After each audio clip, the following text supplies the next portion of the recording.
beep, beep, beep, beep. Welcome to the court of Edijester. Good people, how the devil are we? Right, okay. It's cold. It's cold. It's, cold. Right, what we got here? So, as we move into the mid-Christmas period, this is a really strange time, isn't it? 20 sort of, 7th to like 31st. It's a really odd time, isn't it?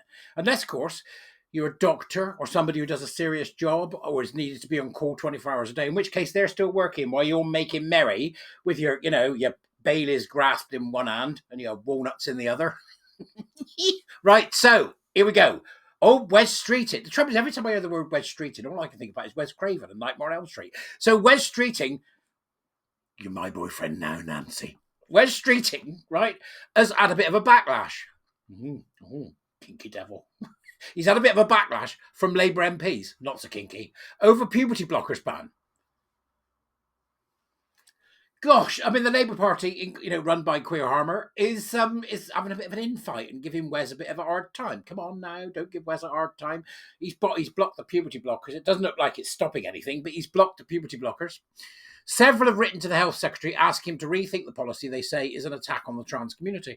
If it's an attack on the trans community, why is it that we're building multiple clinics around the country to keep this unbelievable monstrosity going? Pause for effect. Right? Why? What is it going to take to end this once and for all? We close these damn clinics and leave the kids alone. Labour infighting. Wes Streeting is facing a backlash from his party after announcing an indefinite ban on puberty blockers in the NHS. Well, it's not indefinite, is it? It's being reviewed in March 2027.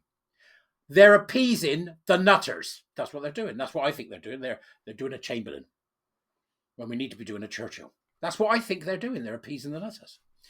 So, the Health Secretary announced last week that a temporary ban on the prescription of puberty-suppressing hormones would become permanent, restricting the sale or supply of puberty blockers for under 18s. So why somebody over 18 would want a puberty blocker is beyond me, unless, of course, for their original use.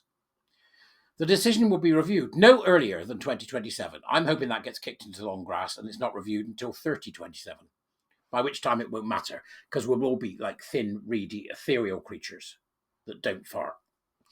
But the move has sparked outrage among some Labour MPs and activists as party discipline phrase. Outrage? I'm outraged that we can't mutilate children. I'm outraged that we can't put children on a path that will require the removal of their body parts. I'm outraged that we can't make children medical patients for life. I'm outraged that we aren't feeding the big drug companies with money. Is that your outrage, is it? A number of Labour MPs have written to Mr. Streeting asking him to rethink the policy, the Telegraph has found. Kate Osborne, there we go. Kate Osborne, you monster. MP for Jarrow and Gateshead East, I believe she's in a very comfortable seat as well, let's hope that doesn't last long, has publicly described the policy as an attack on the trans community. What's the trans community, Osborne? What's the trans community? Show me take me to their leader. Who's the leader of the so-called trans community? Which bloke is it? LGBT plus Labour, there we go. These affinity groups have to go. LGBT plus Labour, the party's official group for LGBTQ people, there's no Q there, published an open letter to the Health Secretary expressing deep concern about the announcement.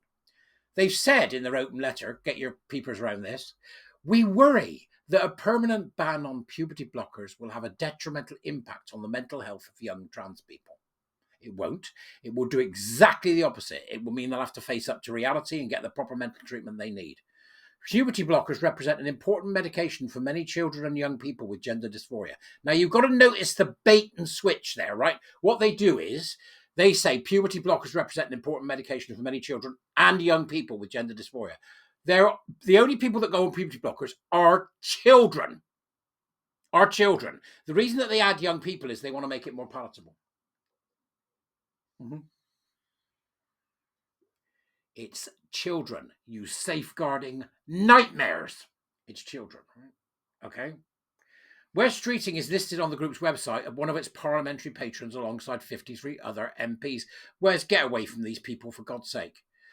Appeals have been made to the Equalities Minister, but the Telegraph understands they are following the Health Secretary's lead on this issue. Government sources said that the disagreement remains polite and collegiate.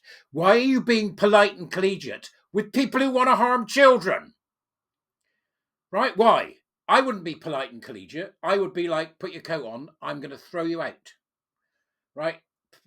Pack up your troubles in your old kit bag and off you pop your raving nut jobs, right? Or better still, one of those things that they used to have on stage years ago to make people laugh in the theatre, where this big hook comes out from the left, right?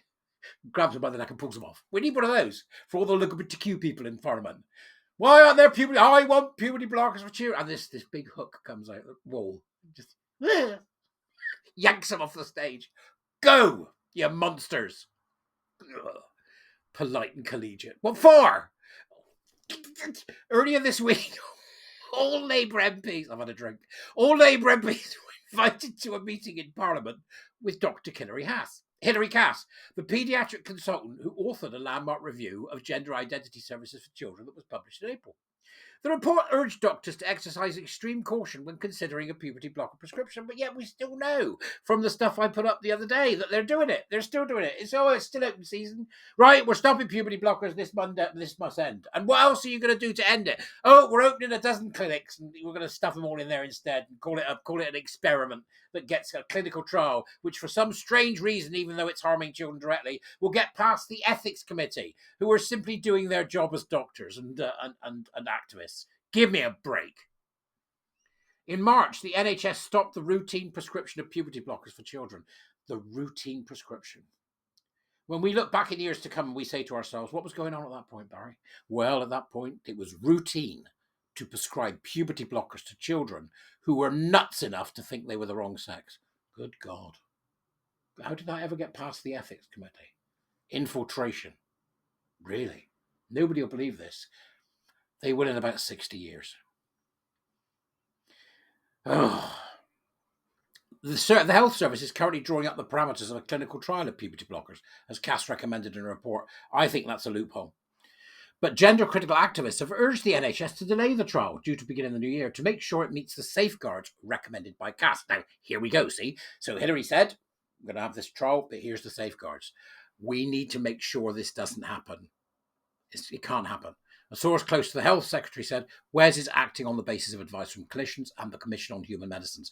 No amount of pressure will see him put politics before patient safety. So that's like to the LGBTQ nut jobs in the Labour Party. That's LGBT Labour. They're on Twitch and occasionally they pipe up. They don't like me.